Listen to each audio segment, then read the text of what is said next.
Bismillah ar-Rahman ar-Rahim. Aujourd'hui, on va faire le cours de l'installation électrique domestique. C'est le dernier cours du programme de la deuxième année APIC, donc grand 1, la tension électrique dans une installation domestique. Les trois fils, petit 1, les trois fils d'une prise du secteur domestique. Expérience. Donc, on va introduire un tournevis testeur. Donc, on va voir plus tard qu'est-ce que c'est un tournevis testeur dans chacun des bornes, chaque borne des trois bornes de la prise du secteur domestique, et on va noter les observations. Bon, voilà l'image de la prise du secteur que vous avez, et j'ai dans la main une prise équivalente. Donc, on observe qu'on a deux bornes femelles qui sont sous forme de trou.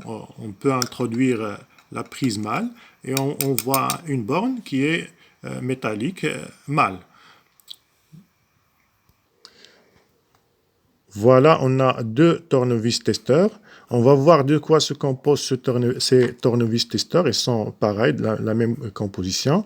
Là, on a un bout métallique qu'on va ouvrir. Voilà, voilà, c'est le bout métallique. On va sortir là. On a une résistance. Vous reconnaissez cette résistance. On l'a déjà vue. La résistance la dernière année, à la première année. On a une petite lampe ici. Et le reste, c'est un tournevis comme un autre. Voilà.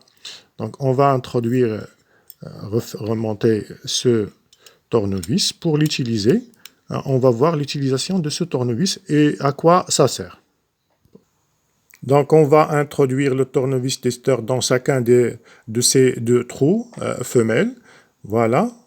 Je vais l'introduire dans la première borne et je vais mettre ma main sur ce bout métallique-là. Le bout métallique là. Alors, remarquez ce qui va se passer au niveau de la lampe. Voilà. Quand je touche la borne, la pile, la lampe s'allume. Vous voyez? Quand j'enlève ma main, mon pouce, la lampe s'éteint. Alors, on dit que c'est le fil au bout du tournevis, c'est le fil de phase. Alors, on va faire la même chose au niveau de l'autre trou. Voilà, on n'observe rien. La lampe ne s'allume pas. On touche ou pas, la lampe ne s'allume pas, donc c'est le fil neutre. Et dans le bout métallique, hein, la même chose. Hein, lorsqu'on touche la borne métallique mâle, hein, on n'observe rien. La lampe ne s'allume pas. Bon, voilà le schéma de l'expérience. Là, on a le tournevis testeur avec la lampe qui s'allume lorsqu'on touche le bout du tournevis. Donc, on constate que cette borne-là est liée au fil qu'on va nommer phase. Le deuxième, on fait la même chose, mais avec l'autre borne. On touche le bout du tournevis testeur, mais la lampe ne s'allume pas. Donc, cette borne-là est liée au fil neutre. On fait la même chose avec le bout métallique mâle. On observe la même chose. La lampe ne s'allume pas. Et bien, c'est cette borne métallique mâle. On la nomme, c'est la prise de terre. Donc, observation et conclusion. La petite lampe du tournevis testeur s'allume au contact d'une seule borne parmi les trois de la prise du secteur domestique. Donc, on appelle la borne au contact duquel la lampe s'allume la phase. Son fil est généralement de couleur rouge. Normalement, il doit être rouge. On doit respecter les normes. L'autre borne femelle s'appelle le neutre. Son fil est généralement de couleur bleue. La borne mâle, il y a une petite faute ici, on doit un E, il manque un E, je vais le rectifier, s'appelle terre. Son fil est généralement de couleur vert et jaune, ou bien vert seulement, ou bien jaune seulement. Je vais corriger cette petite faute-là. Ben voilà, on a corrigé cette petite faute d'orthographe. Mal s'écrit comme ça, M-A, accent circonflexe, L-E. Voilà, vous vous rappelez cette image-là. L'objet de cette simulation, c'est de mesurer la tension entre les bornes, les trois bornes de la prise du secteur. Alors, on voit déjà sur l'oscilloscope qu'on a un courant alternatif. Donc, le courant domestique, c'est un courant alternatif sinusoïdal. Le voltmètre nous donne la tension efficace de 230 volts entre les deux bornes, la phase et le neutre, de 130 volts. Maintenant, on va voir, on va débrancher, donc on a la tension 0, on va brancher sur la borne terre. Voilà la borne terre. Voilà. On remarque, on a la même chose, la même tension de 130 volts entre la borne, la phase et la terre. Et on a la même chose entre la phase et le neutre. Maintenant, on va voir entre le neutre et la Terre. 0. 0 volts entre le neutre et la Terre. Voilà donc la tension entre les différentes bornes d'une prise du secteur. Donc la tension entre la phase et le neutre est de 220 volts. Dans le schéma, le voilà, entre le neutre et le fil de phase, on a 220 volts. La tension entre la phase et la terre, c'est la même chose, 220 volts. Tout à l'heure, on a vu dans la simulation 230 volts, mais chez nous, dans le courant domestique chez nous au Maroc, on a 220 volts. Ça, il varie un peu, il peut être de 215 ou bien 225, mais en général, c'est 220 volts. Donc, on a 220 volts de tension entre la phase et la terre. Mais entre le neutre et la terre, on a 0 volts. Alors, la tension du secteur domestique est alternatif, sinusoïdal, de tension efficace 220 volts et de tension maximale 310 volts.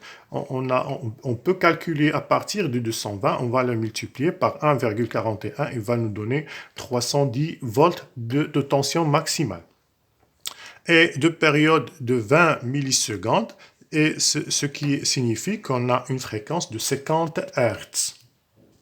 Donc on voit ici le montage monophasique d'une installation domestique. D'abord, on va commencer dès la source. Donc la source du courant qu'on a dans la maison, ça vient du transformateur du quartier.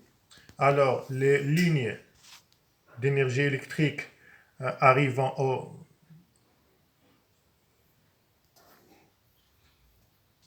Alors ça, c'est les lignes de moyenne tension.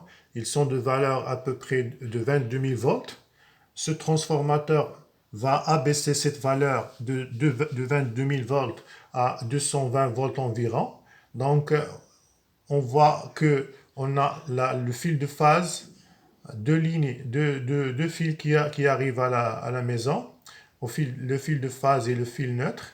Et on voit ici, on remarque ici qu'on a un fil en vert que j'ai tracé en vert qui va vers la terre. Ça, c'est la prise de terre de la RADEF. Alors, au premier, il passe par le compteur d'énergie électrique. Donc, son rôle, c'est de compter la consommation mensuelle de l'utilisateur, du consommateur. Alors, le premier appareil qui reçoit ces fils, c'est le disjoncteur. Il a un rôle primordial parce qu'il protège toute l'installation de la maison. Et les appareils qui fonctionnent dans la maison sont montés en dérivation, en parallèle, pour que chacun des appareils fonctionne indépendamment des autres.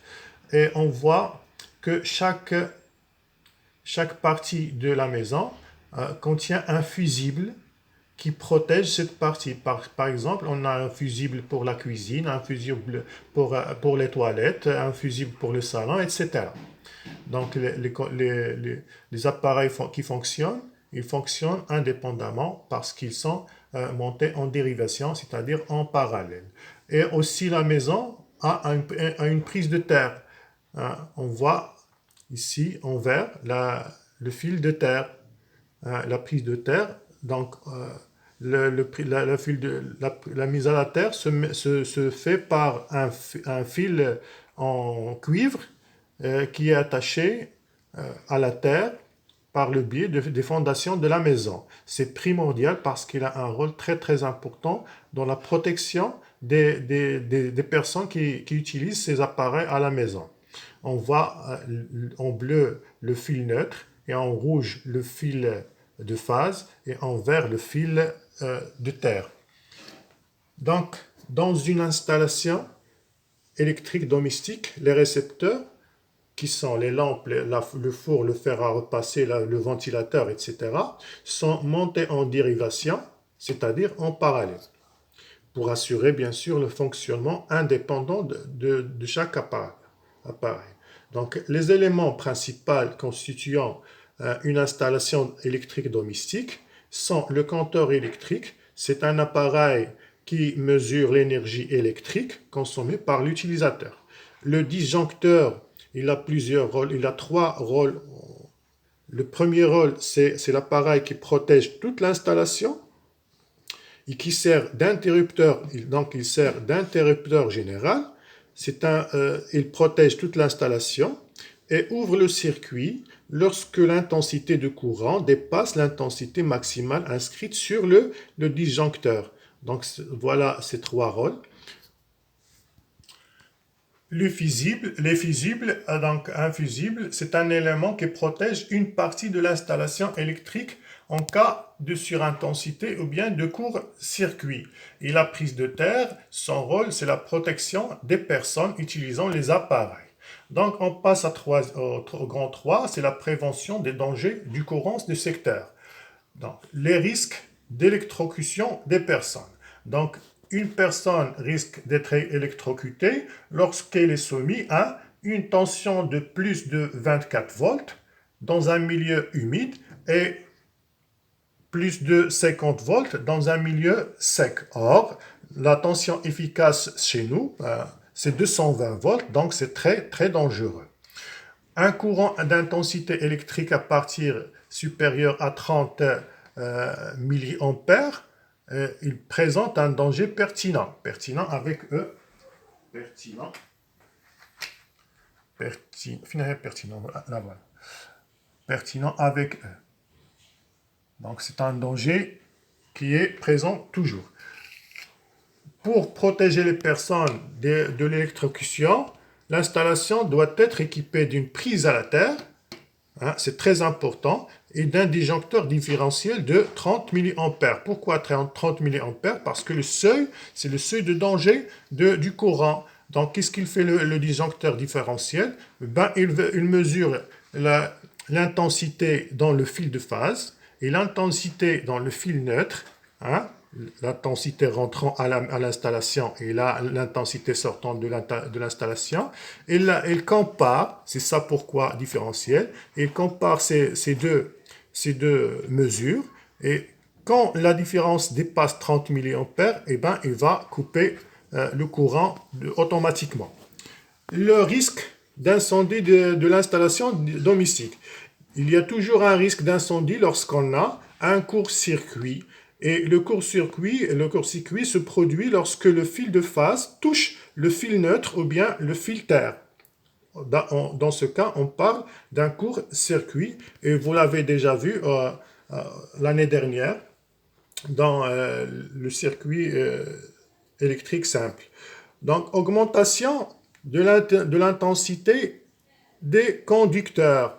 Si l'intensité augmente dans les conducteurs, ils chauffent. Et le chauffage, vous savez que le chauffage peut se traduire en une incandescence, ce qui signifie que c'est un incendie vraiment, il peut être dangereux. Donc, pour éviter ces dangers, il faut que l'installation soit équipée d'un disjoncteur différentiel, c'est obligatoire, et d'une prise de terre aussi, et ne jamais brancher sur la même prise plusieurs appareils électriques. Ben voilà le disjoncteur et il est fusible dans l'image, vous le voyez. Le disjoncteur, on voit une fenêtre là et on voit un chiffre dedans qui est de 30 ampères. Et ben c'est le chiffre à ne pas dépasser. Quand l'intensité dans les fils dépasse cette valeur, et ben le disjoncteur va couper automatiquement le courant. Voilà, c'est la fin de ce cours et à la prochaine fois, Inch'Allah. Et عيدكم مبارك مسعود